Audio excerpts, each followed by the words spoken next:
Good morning class, welcome to our YouTube channel learns with Kundan.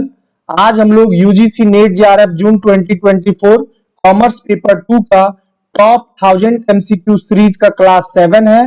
तो चलिए start करते हैं। Question number 91, which of the following is not insured to the consumer in the globalisation. Hindi में question है, वैश्वीकरण में उपभोक्ता को निम्नलिखित में से क्या सुनिश्चित नहीं किया गया है। वैश्वीकरण में उपभोक्ता को क्या सुनिश्चित नहीं किया गया है। ठीक है, बताइए क्वेश्चन नंबर 91 का आंसर। ऑप्शन सी जो है वो करेक्ट है, यानी वस्तुओं और सेवाओं की स्पष्ट उत्पत्ति, है ना।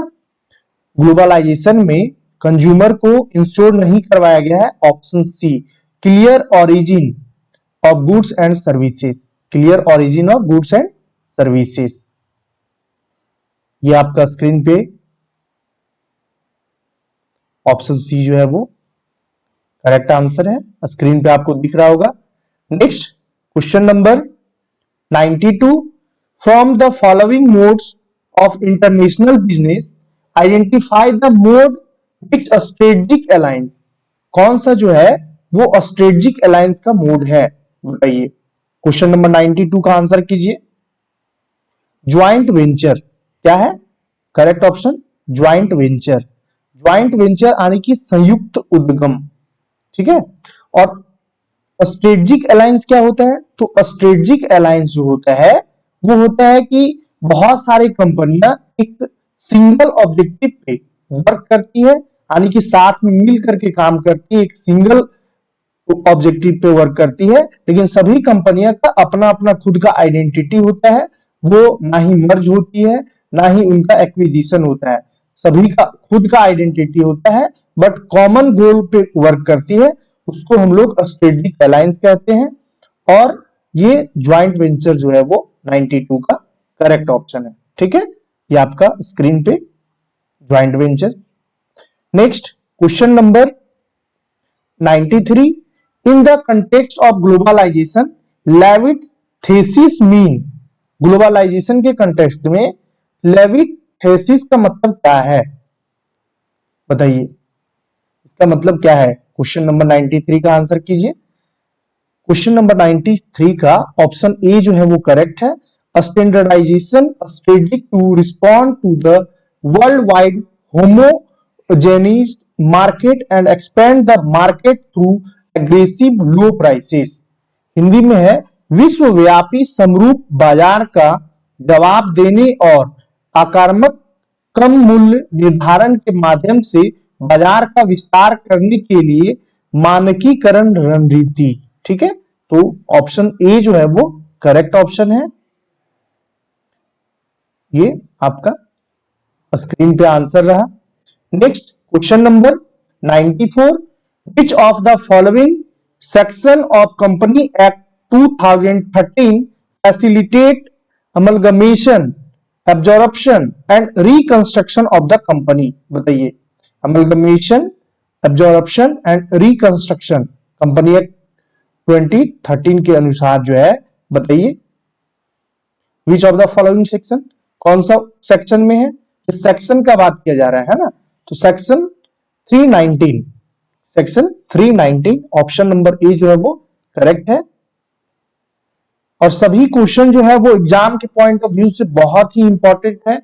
बहुत सारे क्वेश्चन जो है वो एग्जाम में आ चुका है, प्रीवियस ईयर क्वेश्चन है, तो आप क्वेश्चन को ध्यान से पढ़िए और करेक्ट ऑप्शन को चूज कीजिए। ठीक है, next question number 95, which of the following is not a method of calculating और ascertaining the amount of purchase consideration. कौन जो है वो मेथड नहीं है, बताइए। क्वेश्चन नंबर 95 का आंसर कीजिए। तो ग्रॉस रिसिप्ट मेथड जो है वो मेथड नहीं है। इसका ascertaining the amount of purchase consideration का, परचेज कंसिडरेशन का मेथड जो है वो ग्रॉस रिसिप्ट मेथड नहीं है। क्लियर है, ये आपका स्क्रीन पे ऑप्शन सी जो है वो दिख रहा होगा answer. Next question number 96, which one is odd. इनमें से कौन जो है वो विषम है, कौन ऑड है, बताइए इनमें से कौन ऑड है। तो सोशियो कल्चर फैक्टर जो है वो ऑड है।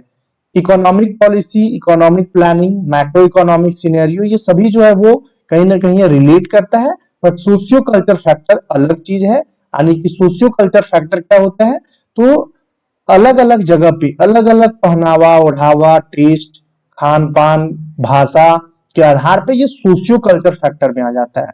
क्लियर है? तो आपका ये स्क्रीन का आंसर रहा option C, socio culture factor. Next question number 97, which of the following laws affect business organisation? कौन सा लॉ है जो बिजनेस ऑर्गेनाइजेशन को अफेक्ट करता है? बताइए कौन सा लॉ है जो बिजनेस ऑर्गेनाइजेशन को अफेक्ट करता है 97 का? तो इनकॉर्पोरेशन, ऑप्शन ए जो है वो करेक्ट है। Incorporation and bankruptcy law, incorporation और बैंकरप्टी लॉ जो है वो बिजनेस ऑर्गेनाइजेशन को अफेक्ट करता है। ये आपका स्क्रीन पे करेक्ट आंसर रहा, incorporation and bankruptcy law. Clear है?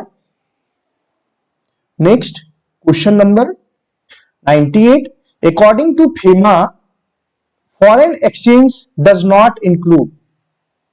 फॉरेन एक्सचेंज मैनेजमेंट एक्ट होता है फेमा का फुल फॉर्म, और इसमें कौन इंक्लूड नहीं है, ये क्वेश्चन पूछा जा रहा है। फेमा के अनुसार foreign exchange does not include, क्या इंक्लूड नहीं करता फॉरेन एक्सचेंज? क्वेश्चन नंबर 98 का आंसर कीजिए।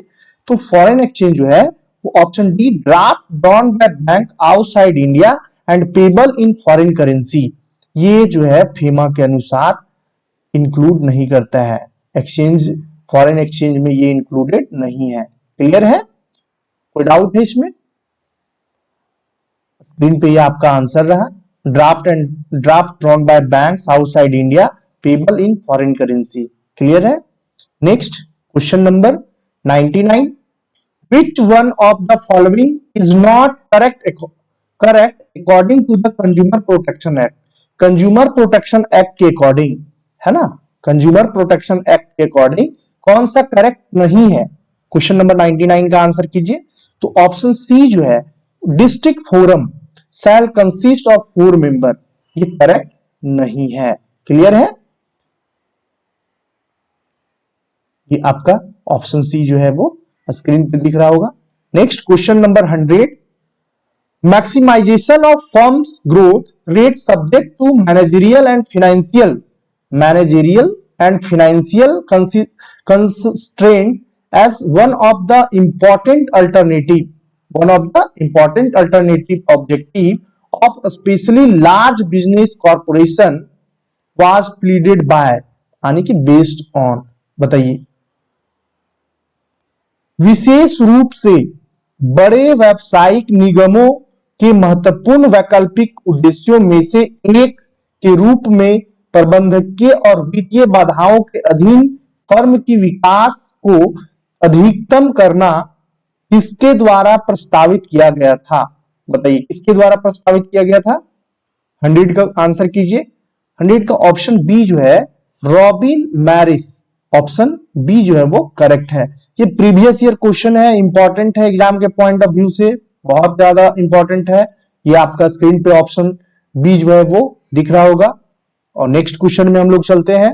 Next question number 101, which of the following statement is not correct regarding the duties of auditor? Auditor के रिगार्डिंग में कौन जो है वो ऑडिटर का ड्यूटी नहीं है? ड्यूटी नहीं है, यहां पूछ रहा है इज नॉट, है ना। तो बताइए कौन सा ऑडिटर का ड्यूटी नहीं है? 101 का आंसर कीजिए। क्वेश्चन नंबर 101 का ऑप्शन ए जो है वो करेक्ट है। Physical verification on fix assets is primarily the responsibility of the auditor, ये ऑडिटर का रिस्पॉन्सिबिलिटी नहीं है, फिजिकल वेरिफिकेशन नहीं किया जाता है।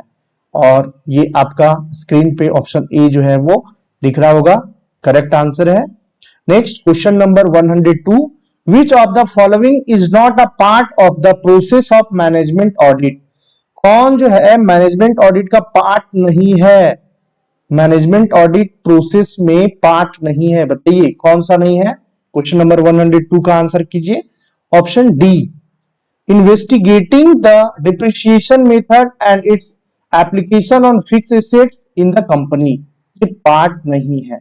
क्लियर है? प्रोसेस का पार्ट नहीं है। ऑप्शन डी जो है वो आपको स्क्रीन पे दिख रहा होगा। Next question number 103, in which of the following years the Bretton Woods agreement was signed by the delegate from 44 nation, यानी कि ब्रेटन वुड्स में एग्रीमेंट में 44 नेशन जो है वो पार्टिसिपेट किए थे और साइन किए थे, which led to the establishment of the IMF, जो IMF का एस्टेब्लिशमेंट हुआ था। बोल रहा है कि कौन सा ईयर में हुआ था, कौन सा ईयर में हुआ था, तो ऑप्शन बी जो है वो करेक्ट है, 1944 में हुआ था। ठीक है, और ये आपका करेक्ट ऑप्शन बी जो है वो करेक्ट ऑप्शन है। Next question number 104, under which of the following approaches the cost of equity is assumed to increase linearly and leverage lay the average cost of capital remains constant with increased uses of leverage, है ना। leverage का मतलब क्या होता है कि quick change in cash, है ना, कैश में तुरंत चेंज कर सकते हैं वैसा एसेट्स जिसको हम लोग कैश में कन्वर्ट कर सकते हैं, उसको हम लोग लीवरेज कहते हैं। ठीक है, तो क्वेश्चन नंबर 104 का आंसर कीजिए, ये है option A, net operating income approach. कौन सा? Net operating income approach, net operating income approach. Option number A जो है वो करेक्ट है, शुद्ध परिचालन आय दृष्टिकोण। क्लियर है, और ये आपका स्क्रीन पे आंसर रहा। Next question number 105, on which of the following assumption the theory of consumer behavior on cardinal utility approach is not based बोला है, कौन सा नहीं है? तो एजम्पशन का मतलब क्या होता है? एजम्पशंस का मतलब होता है अवधारणा, है ना। अब अवधारणा कैसे? जैसे मान लो कि अगर आप ऑफिस के लिए निकलते हो, स्कूल के लिए निकलते हो, कॉलेज के लिए निकलते हो, या फिर कहीं भी घर से आप निकलते हो और रास्ते में बिल्ली रास्ता काट देती है तो आप रुक जाते हो, जब तक उस रास्ते से कोई ना गुजर जाए तब तक आप रुके रहते हो। रीजन क्या होता है? तो रीजन होता है कि अगर हम चले जाएंगे तो कुछ अनहोनी ना हो जाए, है ना। तो assumptions जो होता है वो अवधारणा बेस्ड होता है, किसी न किसी रीजन बेस्ड होता है, उसी को हम लोग एजम्पशन कहते हैं। ठीक है, तो बताइए क्वेश्चन नंबर 105 का आंसर ऑप्शन डी जो है, diminishing marginal utility of money, ये करेक्ट है।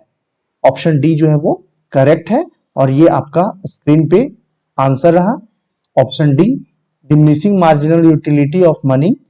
ठीक है, तो आज का ये लास्ट क्वेश्चन था। अगर वीडियो अच्छा लगा हो तो चैनल को सब्सक्राइब कीजिएगा, लाइक कीजिएगा और वीडियो को शेयर कर दीजिएगा। अगर आपको किसी भी टॉपिक पे डाउट आ रहा है, यूजीसी नेट का प्रिपरेशन करते वक्त पेपर 2 कॉमर्स में किसी भी टॉपिक पे डाउट आ रहा है, तो आप टेक्स्ट कर दो, कमेंट कर दो और अपना टॉपिक का नाम लिख दो। उस टॉपिक में एक वीडियो जो है वो आपको बना करके दिया जाएगा और कोशिश किया जाएगा कि आपका डाउट जो है वो कंप्लीटली क्लियर हो गया हो, है ना। तो आप अपना ख्याल रखिएगा। आज के लिए धन्यवाद, फिर मिलेंगे हम लोग नेक्स्ट वीडियो में।